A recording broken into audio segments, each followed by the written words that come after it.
magacii aan wadanay muxuu ahaa soo asluub maahay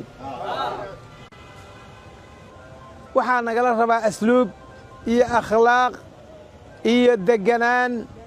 iyo xusuus wixina loo soo diray nin walba wixii loo diray inuusan hilmaamin oy maskaxdiisa ku duubnaato dagaal u socotaan ma inka qarinaayo waxaadna wadataan qoriga aakaha iyo hub kale oo waaweyn intaba waxaa waaye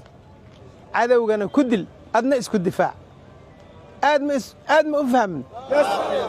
waa isfahanay soo maaha cadowgana ku dil adna isku difaac annagana garabkiinna kama baxayna waa idin garab taagnaanaynaa insha allah waa idin garab taagnaanaynaa waa idiin qaylinaynaa waxaan idiin weydiinaynaa wax allaali iyo wixii adinka idin anfici lahaa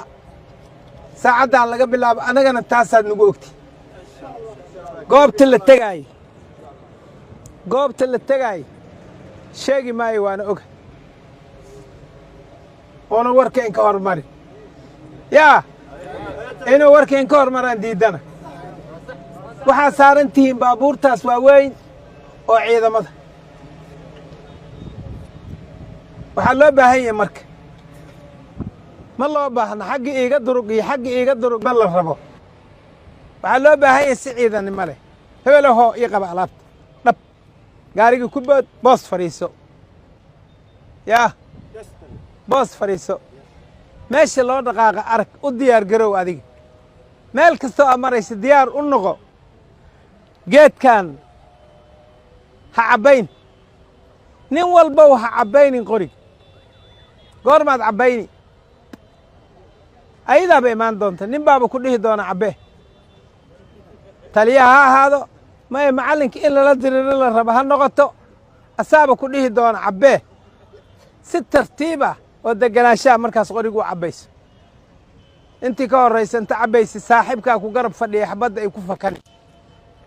oo garab la'aan ha noqonin ammaankiisa ha xirnaado goor la cabbeeyaa daah badan ma laha saana laleey qalalolab toortooraha qoriga waa qaadanaya waa ogtihin nin walbow kalsooni cajiib ah aan ku galna dagaalka ninkii cararaana naga mid maaha xaggeed aadi haddaan cararno xaggeen aadaynaa meelaan aadnaa ma jirto nin annagoo kale ah adinkoo kale ah oo qori wato oo kugudda ah oo burcad ah oo tuug ah yah hadduu xabad kugu soo rido